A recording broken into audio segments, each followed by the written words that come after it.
तो friends, welcome to my channel multi talented mom. तो आज मैं आपके लिए बहुत ही यूज़फुल टिप्स लेकर आई हूँ जो कि आपके डेली यूज़ में बहुत ही काम आने वाली हैं और ये आपके काम को बहुत ही आसान बना देंगी। तो इन टिप्स को अगर आप फॉलो करेंगे तो आपका काम बेहद आसान हो जाएगा। तो चलिए टिप्स को शुरू करते हैं। तो यहाँ पर जो मेरी पहली टिप्स है वो ये है कि अगर आप मिर्च लाते हैं, हरी मिर्च, तो आप काफ़ी सारी क्वान्टिटी में तो हरी मिर्च ले ही आते हैं। तो क्या होता है, वो बहुत जल्दी ख़राब होने लगती हैं, चाहे हम फ्रिज में भी स्टोर कर दें। तो उसके लिए मैं एक ट्रिक लेके आई हूँ। तो उसके लिए आपको ये मिर्च को पहले धो लेना है और उसके बाद इसको टॉवल से मतलब अच्छे से सुखा लेना है, जिससे कि इस पर थोड़ा सा भी पानी ना रहे।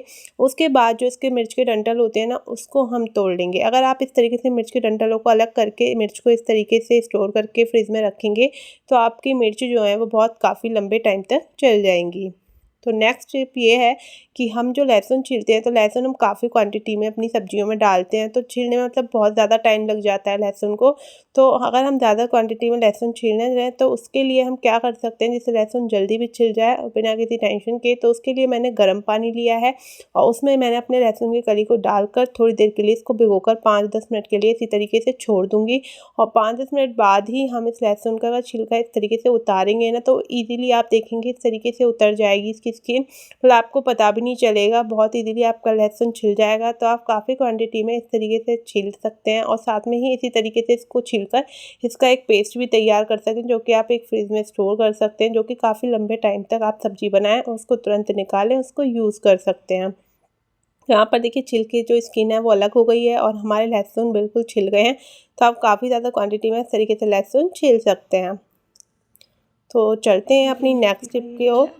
तो यहाँ पर जो मेरी नेक्स्ट टिप ये है कि आपका जो घर में मिक्सी का जार होता है वो बहुत ज़्यादा गंदा हो जाता है। तो आगे से तो हम इसको इजीली साफ़ कर लेते हैं, मगर पीछे से हम इसको साफ़ नहीं कर पाते हैं इजीली। तो उसके लिए आप इस तरीके से इस टिप को फॉलो कर कर इजीली इसको साफ़ कर सकते हैं।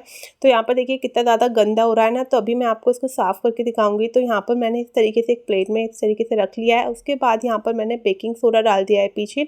तो बेकिंग सोडा, जिसको हम खाने वाला सोडा या मीठा सोडा भी कहते हैं, वो हम इसमें डाल लेंगे। उसके बाद हम इसमें डालेंगे वाइट विनेगर, जिसको हम सिरका भी कहते हैं, वो इसमें डाल लेंगे। उससे क्या है, जो गंदगी होगी वो अच्छे से फूल जाएगी और आसानी से हमारा जो पीछे का जार है साफ़ हो जाएगा। इसी तरीके से डालकर हम इसको 5-10 मिनट के लिए इसी तरीके से छोड़ देंगे, जिससे कि जो गंदगी है फूल जाए। क्योंकि ये किस तरीके का वो है, इस तरीके से काम करेगा दोनों सोडा और जो सिरका है मिलकर की जो गंदगी को फुलाने में, जिससे कि ईज़िली गंदगी हमारी बाहर आ जाएगी। फिर उसके बाद हमें जो ये होता है ना ब्रश, जो कि हम टूथब्रश कहते हैं, उसको हम लेंगे। तो जो भी आपका वेस्ट टूथब्रश है जो उसको आप यूज़ नहीं करते हैं वो लें और उसको इस तरीके से पीछे आप इस तरीके से रब करते हुए इस तरीके से हम इसको क्लीन कर लेंगे। तो आप देखेंगे कितनी ज़्यादा गंदगी इसमें निकली है। तो अभी और इसे अच्छे से क्लीन करने के लिए मैंने यहाँ पर ले लिया है स्क्रबर, जो कि जिससे हम बर्तन साफ़ करते हैं।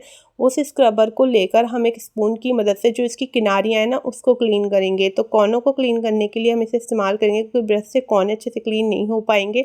और ऊपर का जो हमारा जार का ये है उसको हम इस तरीके से ब्रश से साफ़ कर लेंगे। तो ईज़िली आप देखेंगे जो हमारा जार है बिल्कुल अच्छे से साफ़ हो जाएगा। पहले आपने देखा होगा कितना गंदगी थी पीछे, और अब देखिए बिल्कुल अच्छे से क्लीन हो गया है। तो है ना बहुत काम की टिप, तो आप ज़रूर अपनाइएगा।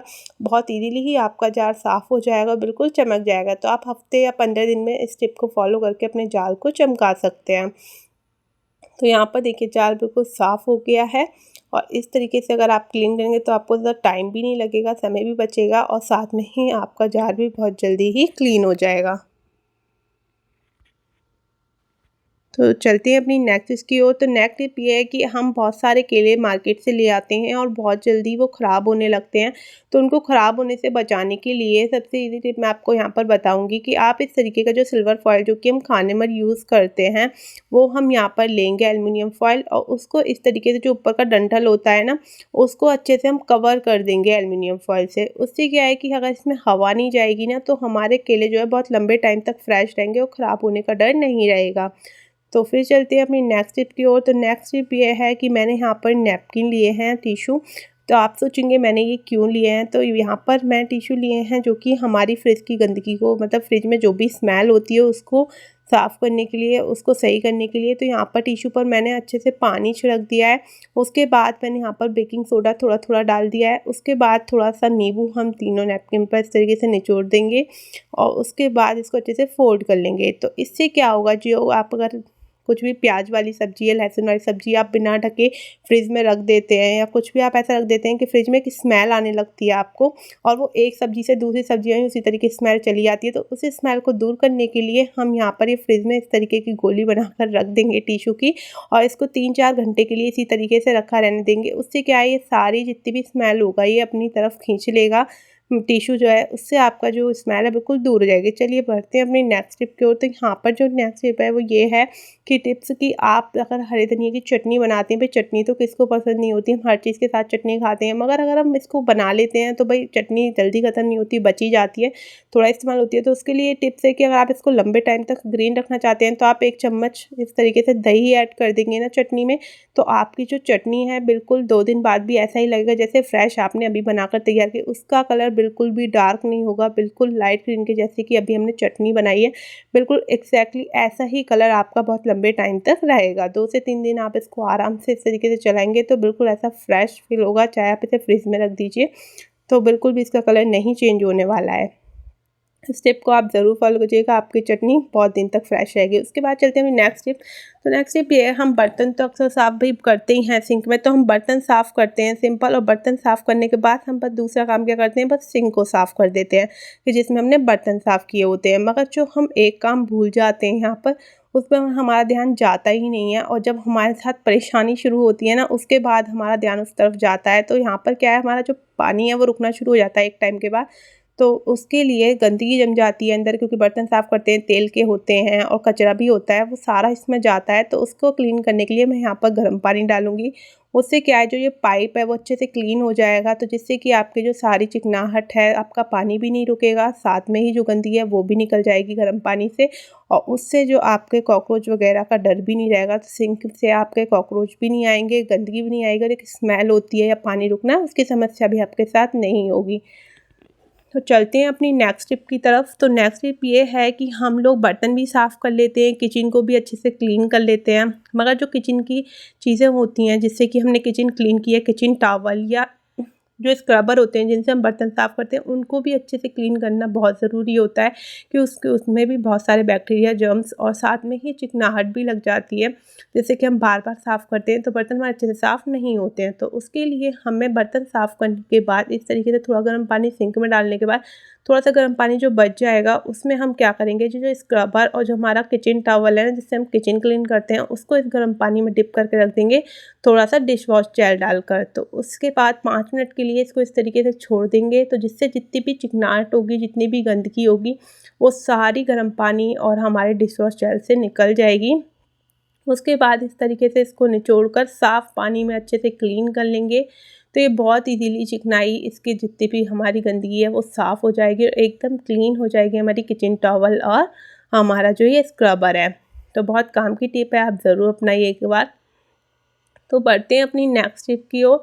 तो नेक्स्ट टिप्स ये है कि आप मतलब कोई भी पैकेट खोल लेते हैं, उसके बाद भाई इतना डिब्बे में जगह नहीं होती, कि बाय चांस डिब्बे में जगह नहीं है तो हम इसको कैसे रखें। तो उस तरीके से अगर हम रखेंगे तो ये जो है सील जाएगा, तो हम इसको सील पैक करके रखेंगे तो सीलने का डर नहीं होता है। तो उसके लिए हमें पैकेट के बीच में इस तरीके से आप पौनी वगैरह कुछ भी इस तरीके से लगा लिए, जिससे कि हमारा हाथ जले नहीं। तो उसके लिए मैंने यहाँ पर बीच में आप कुछ भी इस तरीके से लगा सकते हैं।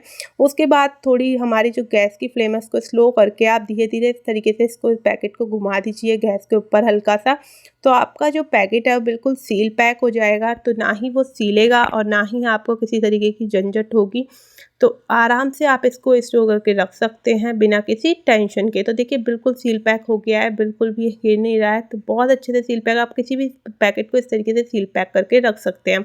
तो अब चलते हैं नेक्स्ट टिप्स की ओर। तो नेक्स्ट टिप्स ये है कि आप किसी भी तरीके का अचार का बर्तन हो, भई आपने अचार पड़ा हुआ हो किसी डिब्बे में, या कोई भी किसी तरीके की जिसमें कि बहुत ज़्यादा स्मेल होती है, बहुत ज़्यादा खुशबू होती है, तो अचार मतलब आप रखते हैं तो बहुत ज़्यादा खुशबू सी आपको उस डिब्बे में आने लगती है, और आपको अगर कोई दूसरी चीज़ में भरनी होती है तो मतलब एक स्मेल होती है जिससे कि दूसरी चीज़ में भी वो स्मेल आ जाती है। तो उसे दूर करने के लिए यहाँ पर डिब्बे की इस तरीके की स्मेल निकालने के लिए मैंने लिया है एक पेपर, और पेपर को हम अच्छे से कर लेंगे गीला पानी से, और उसके बाद इसको इस डिब्बे में डालकर इसको बंद कर कर रख देंगे 2 से 4 घंटे के लिए। जो सारा जो न्यूज़पेपर है वो सारी स्मेल को अपनी तरफ खींच लेगा, और आपके डिब्बे में से बिल्कुल भी स्मेल नहीं आने वाली है। तो आपको ये मेरी टिप्स कैसी लगी ज़रूर बताइएगा। अच्छी लगी तो वीडियो को लाइक